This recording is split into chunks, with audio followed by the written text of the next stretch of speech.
La historia que están a punto de conocer es una de las más extraordinarias y perturbadoras del sistema judicial estadounidense.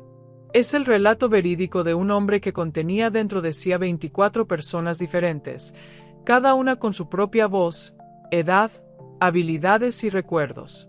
Esta es la historia de Billy Milligan, el primer hombre en la historia de Estados Unidos que fue declarado inocente de crímenes graves debido a un trastorno de personalidad múltiple. Su caso revolucionó la psiquiatría forense, desafió nuestro entendimiento de la mente humana y planteó preguntas profundas sobre la responsabilidad, la identidad y la naturaleza misma de la conciencia. William Stanley Milligan nació el 14 de febrero de 1955 en Miami Beach, Florida. Su padre, Johnny Morrison, era un comediante y cantante que luchaba contra sus propios problemas personales. La infancia de Billy estuvo marcada por la inestabilidad desde el principio. Cuando Billy tenía apenas 4 años, en 1959, su padre falleció en circunstancias trágicas, al quitarse la vida. Este evento traumático sería el primero de muchos que fracturarían la psique del pequeño Billy. Tras la muerte de su padre, su madre Dorothy se vio forzada a criar sola a Billy y a sus hermanos mayores, Jim y Kathy. La familia atravesó tiempos difíciles económicamente, mudándose constantemente en busca de estabilidad. Dorothy trabajaba incansablemente para mantener a sus hijos, pero la soledad y la necesidad la llevaron a buscar compañía.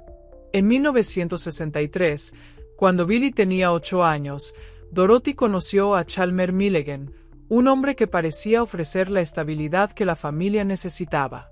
Se casaron y Chalmer adoptó legalmente a los niños, dándole su apellido.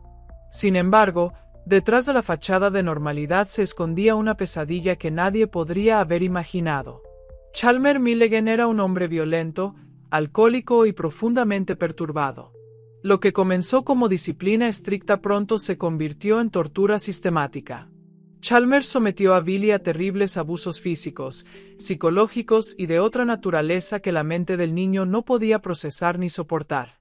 Lo enterraba vivo en fosas que cavaba en el patio, lo colgaba de vigas en el sótano, y cometía actos tan atroces que el joven Billy no tenía forma de enfrentarlos. Fue durante estos años oscuros, entre los 8 y 9 años de edad, cuando la mente de Billy comenzó a fragmentarse como mecanismo de supervivencia. Para protegerse del dolor insoportable y del terror constante, su psique comenzó a crear personalidades alternativas que pudieran soportar lo que Billy no podía. Cada vez que el abuso se volvía insoportable, una nueva identidad emergía para tomar el control, permitiendo que Billy se fuera a un lugar seguro en su mente mientras otra personalidad soportaba el sufrimiento. Con el tiempo, se identificarían 24 personalidades distintas dentro de Billy Milligan, cada una con su propósito específico. Billy, William Stanley, la personalidad original, de 26 años, quien eventualmente perdería la mayor parte del tiempo y permanecería dormido o ausente durante largos periodos. Arthur Smith, un inglés refinado y educado de 22 años, que hablaba con acento británico. Era racional, conservador, leía y escribía árabe con fluidez, y estudiaba física y biología. Arthur se convirtió en el guardián de la familia interna, decidiendo quién podía tomar el foco, controlar el cuerpo, y bajo qué circunstancias. Rajen Badasković, un yugoslavo de 23 años, cuyo nombre completo era Dragan Badasković. Era comunista, hablaba serbo-croata con fluidez, y era experto en armas y artes marciales. Rajen era la personalidad protectora violenta, encargado de defender a las personalidades más débiles, especialmente a las mujeres y niños internos. Tenía una fuerza física notable y era capaz de gran violencia cuando sentía amenaza. Allen, de 18 años, era el estafador y manipulador del grupo. Diestro, la mayoría de las otras personalidades eran zurdas, fumador y hábil con las palabras. Allen era encantador, sociable y frecuentemente tomaba el control en situaciones sociales. Tommy, un maestro del escapismo de 16 años, obsesionado con aprender a salir de cualquier situación de confinamiento. Tocaba el saxofón y pintaba paisajes. Su habilidad surgió de las veces que Chalmer había atrapado a Billy. Danny, un niño asustado de 14 años que le temía a los hombres, especialmente a Chalmer. Danny pintaba naturalezas muertas y tenía miedo constante. David, de 8 años, era el guardián del dolor. Absorbía el sufrimiento de los otros, especialmente de los niños internos. Kristine, una niña inglesa de 3 años, dulce pero ansiosa. Mamaba a Reagan, Daddy Reagan. Christopher, el hermano de Kristine, también de 3 años, tocaba la armónica. Adalana, una lesbiana de 19 años, tímida, solitaria y poetisa. Cocinaba y limpiaba para las demás personalidades. Adalana era responsable de momentos en que el cuerpo necesitaba afecto femenino. Arthur y Ragen clasificaron a ciertas personalidades como indeseables porque su comportamiento ponía en peligro al grupo. Bill, de 20 años, criminal con acento de Brooklyn, quien emergía para responder a la violencia con violencia. Kevin, de 20 años, planeaba robos. Era quieto y observador. Walter, australiano de 22 años, cazador y experto en dirección. Era confesor de las personalidades. April, de 19 años, tenía la intención de matar a Chalmer, el padrastro abusivo, pero fue detenida por las otras personalidades. Samuel, judío ortodoxo, artista y carpintero. Mark, el trabajador, sin mucha personalidad definida más allá de hacer trabajo sin quejarse. Steve, parodista extremadamente ridículo, cuyas acciones eran impredecibles. Lee, un bromista y comediante. Jason, el guardián de presión, que emergía en momentos de alta tensión. Bobby, soñador, interesado en aventura y viajes. Shaun, sordo, de 4 años, cuyo zumbido constante molestaba a otros. Martín, snob de Nueva York, pretencioso. El maestro. Esta era la fusión de todas las 23 personalidades anteriores. Poseía todos sus recuerdos, talentos y conocimientos combinados. Era brillante, equilibrado y completo. Solo emergió después de años de terapia. La maestra, una fusión femenina de personalidades que eventualmente se integró con el maestro para crear una personalidad unificada completa. Durante su adolescencia y adultez temprana, Billy era un enigma para quienes lo conocían. Algunas veces era encantador y articulado, otras veces violento e impredecible. Tenía habilidades que no recordaba haber aprendido y lapsos de memoria que no podía explicar. Despertaba en lugares sin saber cómo había llegado allí, encontraba objetos en su posesión que no recordaba haber adquirido. Billy tuvo múltiples encuentros con la ley a lo largo de los años. En 1975 fue acusado de violación y asalto, pero el cargo fue reducido. Cumplió tiempo en prisión por robo y otros delitos menores. Las autoridades notaron su comportamiento errático, pero nadie sospechaba la verdadera naturaleza de su condición. En prisión, diferentes personalidades tomaban el control en diferentes momentos. Ragen protegía el cuerpo de otros reclusos violentos. Allen socializaba y hacía conexiones. Arthur mantenía el orden interno. Pero Billy mismo raramente estaba consciente, perdido en las profundidades de su propia mente. En octubre de 1977, una serie de asaltos y violaciones sacudieron el campus de la Universidad Estatal de Ohio. 3 mujeres jóvenes fueron secuestradas cerca del campus, forzadas a conducir a ubicaciones aisladas y agredidas. Los crímenes eran audaces, ejecutados en lugares públicos, y dejaron a la comunidad aterrorizada. La policía trabajó incansablemente en el caso. Las víctimas proporcionaron descripciones y detalles. Una de ellas recordó que su atacante había mencionado tener un apartamento cerca. A través de investigación meticulosa, los detectives rastrearon las pistas hasta un apartamento cerca del campus. El 27 de octubre de 1977, la policía arrestó a William Stanley Milligan, de 22 años, acusándolo de 3 cargos de violación, 3 cargos de secuestro y 4 cargos de robo a mano armada. Si era declarado culpable, enfrentaba cadena perpetua.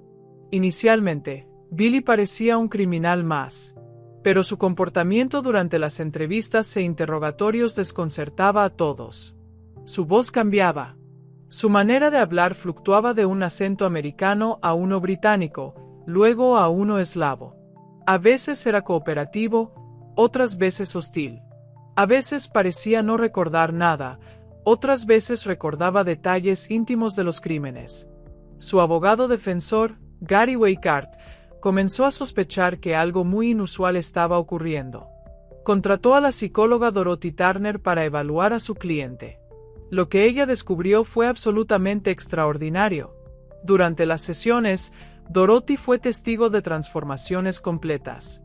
No solo cambios de humor, sino cambios de personalidad completos.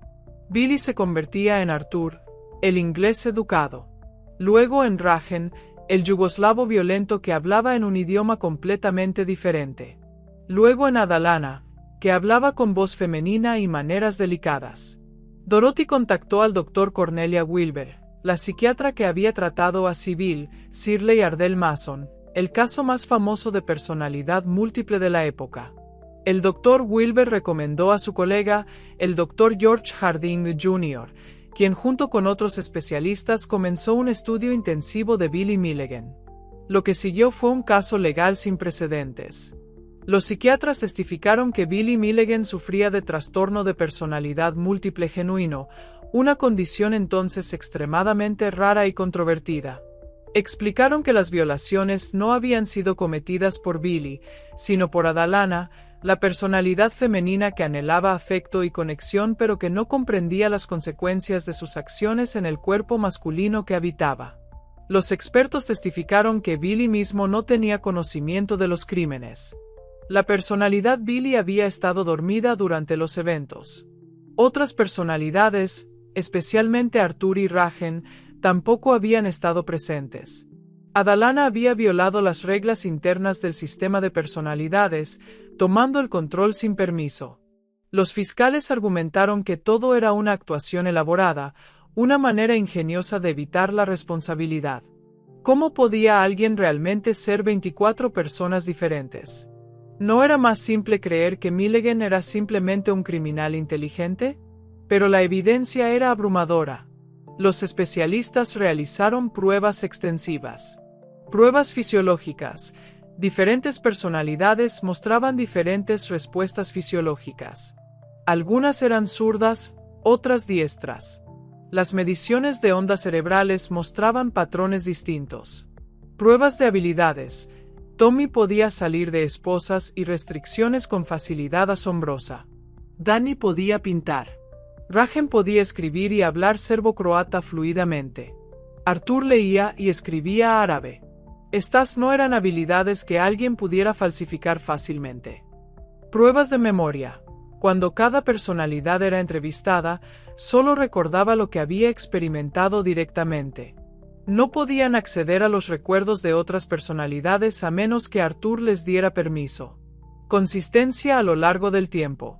Durante meses de observación, las personalidades permanecieron consistentes en sus características, voces, maneras y conocimientos.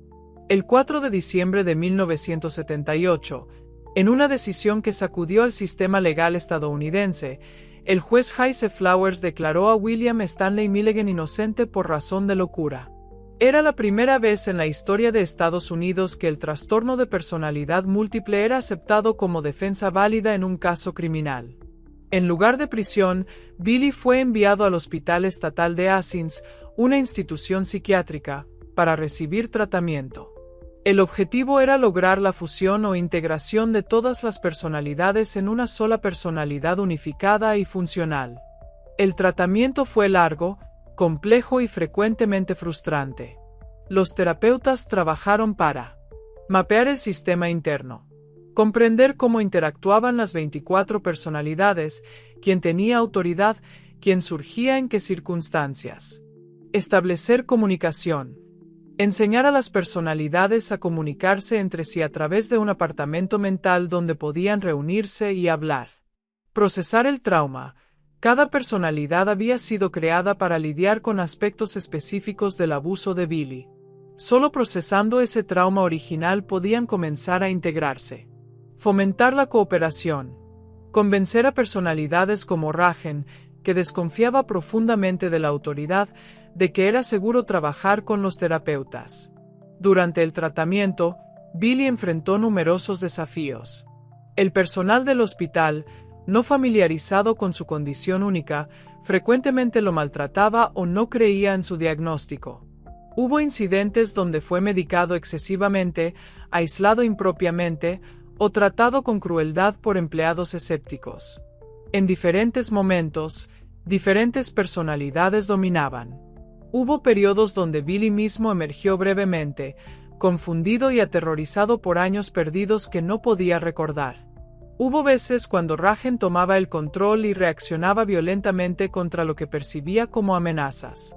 Después de años de terapia intensiva, algo extraordinario comenzó a suceder. Las personalidades comenzaron a fusionarse. Primero en grupos pequeños, luego en grupos más grandes. Los recuerdos comenzaron a compartirse. Las habilidades se combinaban. Finalmente, emergió el maestro, una personalidad que era la fusión de todas las demás. El maestro poseía todos los recuerdos de todas las personalidades. Tenía todas sus habilidades, podía hablar múltiples idiomas, pintar, tocar instrumentos, y más. Pero más importante aún, por primera vez desde la infancia, había una sola persona consciente dentro del cuerpo de Billy Milligan. El maestro era reflexivo, articulado e inteligente. Podía discutir su propia condición con perspicacia notable.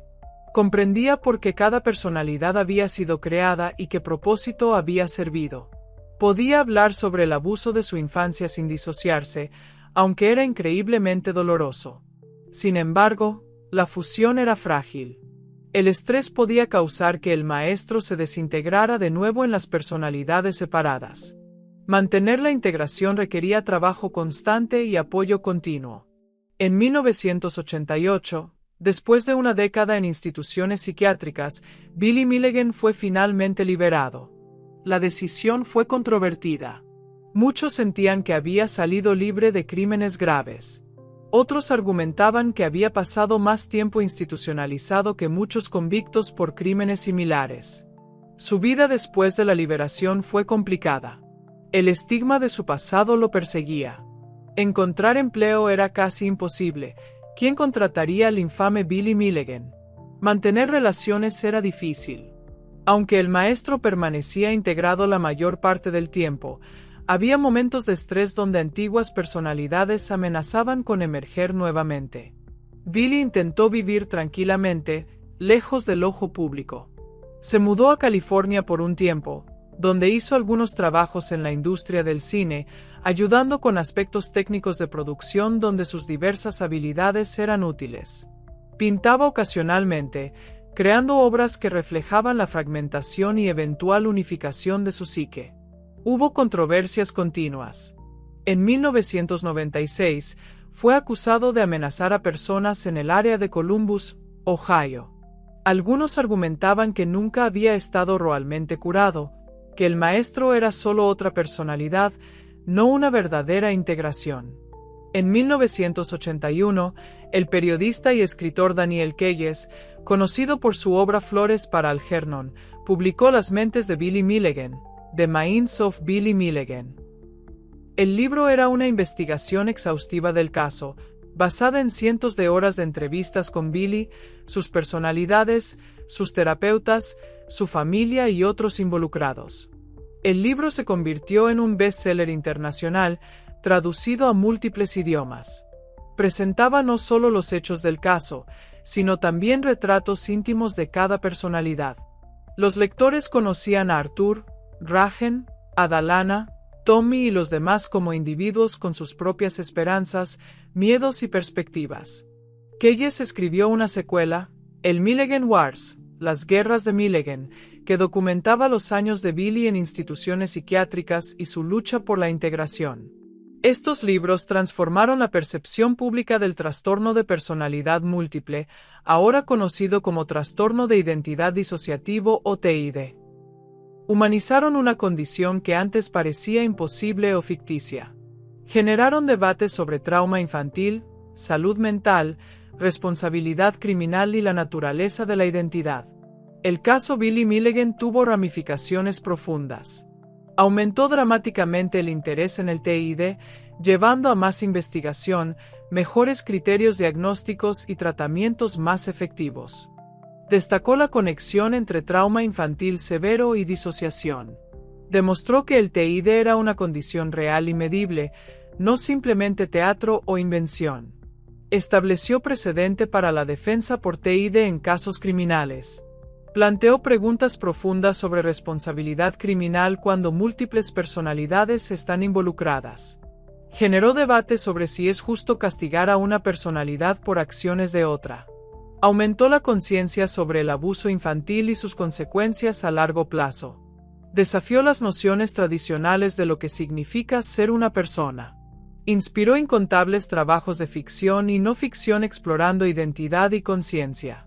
Billy Milligan vivió el resto de su vida en relativa oscuridad, protegiendo celosamente su privacidad. Luchó con cáncer en sus últimos años. El 12 de diciembre de 2014, Billy Milligan murió a los 59 años en un hogar de cuidados en Columbus, Ohio, debido a complicaciones de cáncer. Su muerte fue reportada tranquilamente. No hubo gran ceremonia ni atención mediática masiva. El hombre que una vez había fascinado al mundo se fue silenciosamente, llevándose consigo las 24 voces que habían habitado su mente. La historia de Billy Milligan nos obliga a confrontar preguntas incómodas. ¿Qué crea la identidad? Si nuestra conciencia puede fragmentarse en múltiples personalidades separadas, cada una con sus propios recuerdos y características, ¿qué significa realmente ser uno mismo? ¿Cómo responsabilizamos por acciones criminales cuando la persona que cometió el crimen literalmente no recuerda haberlo hecho porque una personalidad diferente estaba en control? ¿Cuánto sufrimiento puede soportar una mente antes de romperse? ¿Y cuál es nuestra responsabilidad social de proteger a los niños del tipo de abuso que fragmentó a Billy Milligan? Su caso nos recuerda que la mente humana es extraordinariamente resiliente pero también profundamente vulnerable. Nos muestra que lo que llamamos normalidad es más frágil de lo que nos gustaría creer. Y nos desafía a tener compasión por aquellos cuyas experiencias han roto las fronteras de lo que consideramos posible.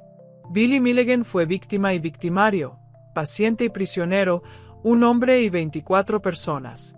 Su vida fue un testimonio del poder destructivo del abuso y del increíble, casi milagroso, poder de la mente humana para sobrevivir, aunque sea fragmentándose en pedazos. Su historia permanece como una de las más extraordinarias exploraciones de la conciencia humana jamás documentadas, un recordatorio de que todavía hay mucho que no comprendemos sobre la mente, la identidad y lo que significa ser humano. Nota: esta es una historia real que continúa generando debate y reflexión en campos de psicología, derecho y ética décadas después de los eventos. El caso de Billy Milligan permanece como un punto de referencia crucial en nuestra comprensión del trauma, la disociación y los límites de la responsabilidad humana.